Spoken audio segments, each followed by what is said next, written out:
اور یہ پھر کیفیت دیکھو، فرمایا میرے آقا فرماتے ہیں میری ختیجہ نے کہا میرے سرکار میرا مال کون سے دن کام آئے گا، آپ سب کو بلا لیجئے۔ فرماتے ایک ٹینٹ لگا اور ختیجہ نے سب کو بلوایا اور اتنا سونا نکال کے لائی میری ختیجہ کہ ڈھیر لگ گیا، میں ختیجہ کو نظر نہیں آ رہا تھا، ختیجہ مجھ کو نظر نہیں آ رہی تھی۔ پھر ختیجہ نے سمجھو کیا کہہ رہا ہوں، پھر ختیجہ نے اعلان کیا او لوگوں آ کے کلمہ پڑھو، کوئی اپنے قرض سے نہ گھبرائے اور کوئی اپنی غلامی سے نہ گھبرائے، تم آ کے کلمہ پڑھو، تمہیں غلامی سے آزاد کرانا ختیجہ کا کام ہے اور تم سب کے قرضے اتارنا یہ ختیجہ کا کام ہے، اور کلمہ پڑھ لو تمہیں رب سے ملا دینا یہ محمد مصطفیٰ سبحان اللہ ہے سارے زمانے پر تیرا راج ختیجہ، ارے نبیوں کا نبی ہے تیرا سرتاج ختیجہ۔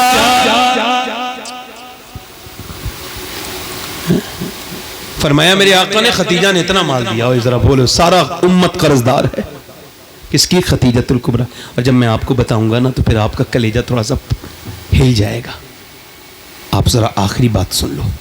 فرماتے میرے آقا، آپ کو بتاؤں غار حرا پہ 2017 میں جب میں پہلی مرتبہ مکہ گیا تھا تو جب میں چڑھا تو میں جوان آدمی ہوں، مجھ سے چڑھا نہیں گیا، بڑی مشکل سے چڑھ پایا ہوں، کئی گھنٹے لگے۔ 2.5 کلومیٹر کی ایسی پہاڑی، 4 کلومیٹر بالکل پلین راستہ، کتنا؟ 4 کلومیٹر۔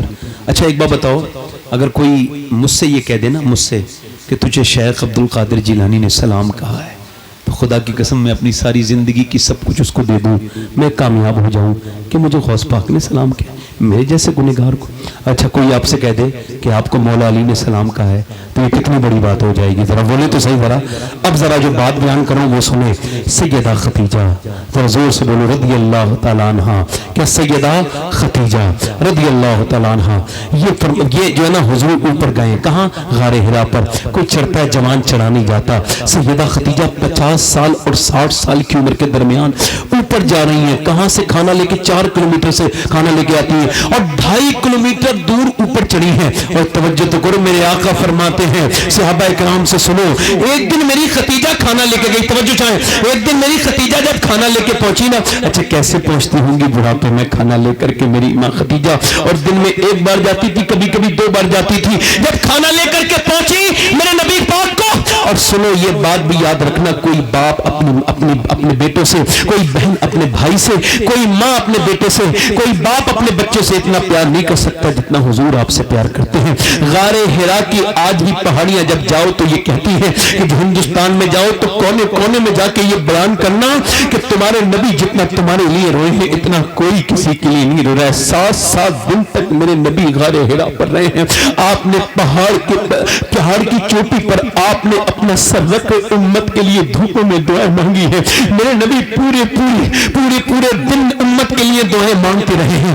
اللہ کے رسول اوپر ہیں اور سیدہ ختیجہ کیا لے کے گئی ہے؟ کھانا۔ اب کھانا لگا تو یہاں پر جو ہے نا وہ کیا لگ گیا؟ دسترخوان پر جب کھانا لگا، حضور کھانا شروع کرنے والے تھے، اچانک حضرت جبریل علیہ السلام حاضر خدمت ہوئے اور آنے کے بعد عرض کی یا رسول اللہ یہ جو ختیجہ ہے اسے اللہ نے سلام کہا ہے، اسے اللہ نے سلام کہا، زور سے بولو کس نے سلام کہا؟ اللہ نے سلام کہا ہے، اللہ نے سلام کہا ہے۔ اور عرض کرتے یا رسول اللہ اس جبرائیل کا سلام بھی ختیجہ کی بارگاہ میں پہنچا دیجئے۔ میرا بریلی کا امام بریلی سے پکار اٹھا، عرش سے جس پہ تسلیم نازل ہوئی اس سرائے سلامت پہ لاکھوں سرائے سلامت پہ سن رہی ہیں سیدہ ختیجہ جنت المالا شریف سے، مجھے بھی سن رہی ہیں اور آپ کو بھی دیکھ رہی ہیں کہ آپ کتنے دل سے سن رہے ہیں۔ کوئی دعائیں دل میں رہ گئی ہوں نا، تمنائیں جائز، تو پھر ان کو یاد کرنا۔ اور یہ آخری چیپٹر اور ختم مثال ہونے والا ہے سیدہ ختیجہ کا۔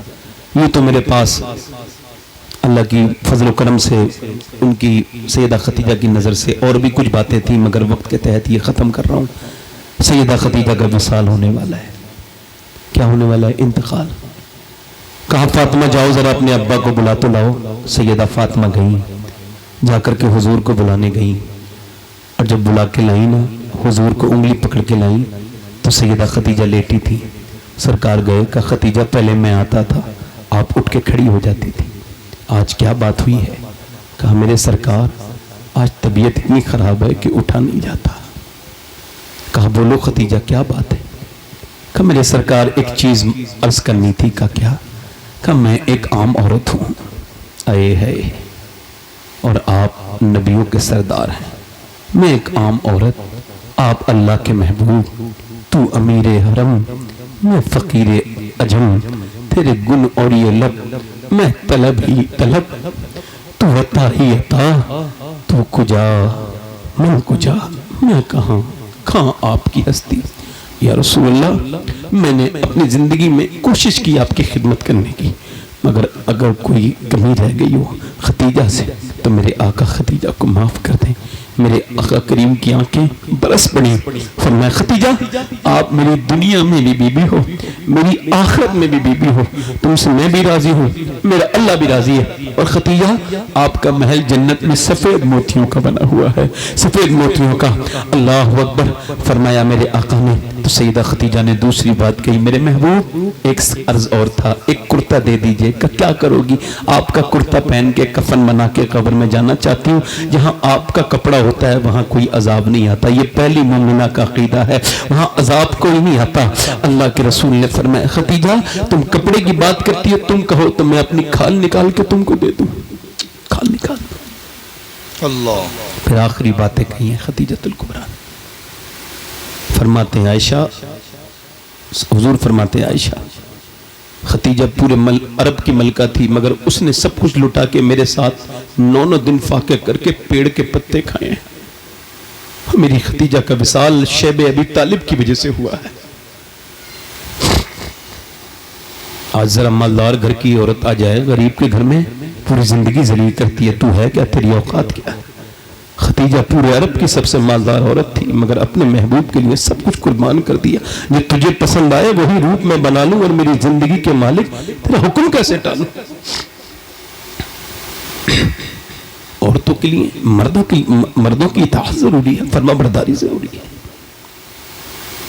آخری بات کہی، اے میرے سرتاج میں نے 3 لڑکیوں کی شادی کر دی، ان کا جہیز تیار کر دیا، میری چھوٹی فاطمہ رہ گئی ہے.